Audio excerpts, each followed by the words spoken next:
After harvesting these roses from my girlfriend's garden, I have them in this water for 36 hours just because I didn't have time to plant them earlier.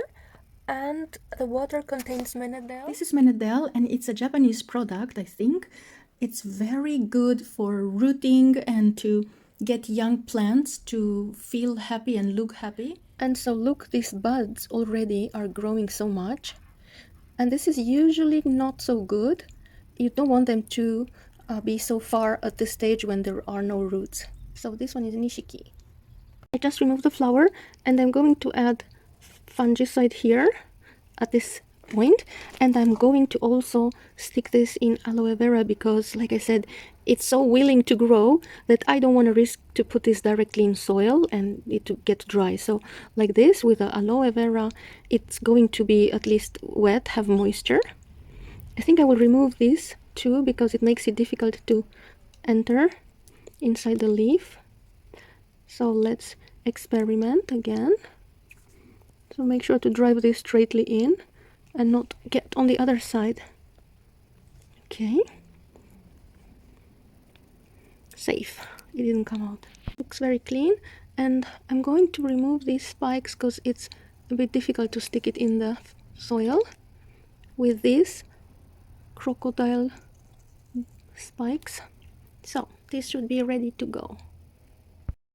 Actually, not ready to go. What is missing? The label, of course. So you definitely need to add a name tag because otherwise you're gonna curse yourself to have beautiful cuttings and not knowing what this thing was. Okay, so now we know and ready to plant. Here I had to remove one of the thorns in order to add the label because this thing is so compact full of thorns that there is no free space. And by the way, I added fungicide in that spot just to avoid any risk of it getting black and fungus. As fungicide, I'm using Daconil and I'm applying it straight. The label says it should be diluted, but I'm just dipping the part of the rose that was cut in this thing straight like this, or taking it with a finger and putting in on the part of the rose where it was cut, and no problems so far. So here it is with the label, and let's stick this one also in aloe vera because I have so much of it.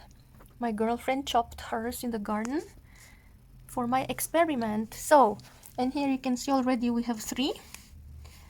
So another thing is the width of the aloe is probably too thin for this. So when you choose, it's better if you can get leaves that are a little bit more wide, you know, fat, a little bit fat. Because now I'm gonna put this inside and it could totally split it open and then we have nothing.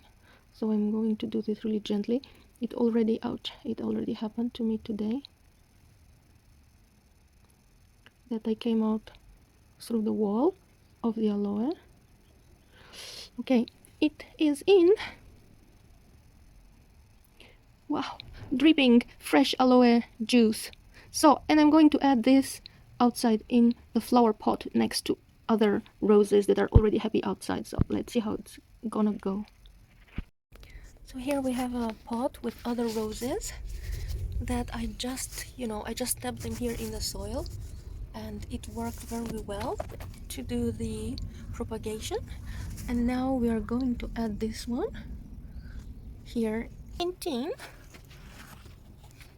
Actually, now it's in full sun, so I would not recommend you to put them like this in the sun. So I'm going to twist the pot to get them a little bit more in shadow.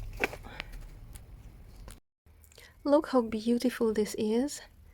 The rose, we can see it inside the aloe. So I'm also trying such a slimmer type of cut to see how it's going to be. So here they are, today's experiment.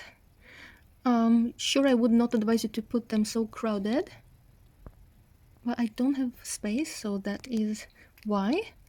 And I'm going to cover this with soil, so I'm not letting them like this. I'm going to cover it with soil and set it outside. And then just to maximize the rate of success, if those in aloe vera should not work, I also have these cuttings that I'm going to add here straight in the soil and cover them with a plastic bottle. See, just like this here, covered with the plastic bottle, and the cap you can take it or let it on depending on how much humidity is in there. We are back to the cuttings that were supposed to be propagated directly in aloe, and as you can see, it's shriveled. The surface, it's already shriveled, and the leaves look really bad. And so for some reason, this aloe here, let me take her out, and you will notice the hole where the rose was. The hole became kind of large, and probably it was too dry. So all of them are not doing fine. And with this, I declare it does not really work to propagate roses directly in aloe leaves. All of ours failed. This too doesn't do well at all. You can see it's shriveling on the outside, getting dry. Although the aloe is still fine. So maybe you need a special type of aloe for this project to work, to have roses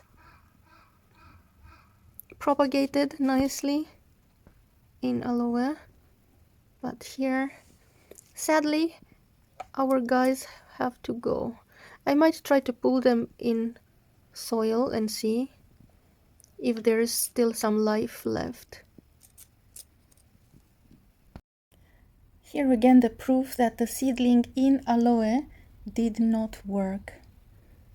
Total failure.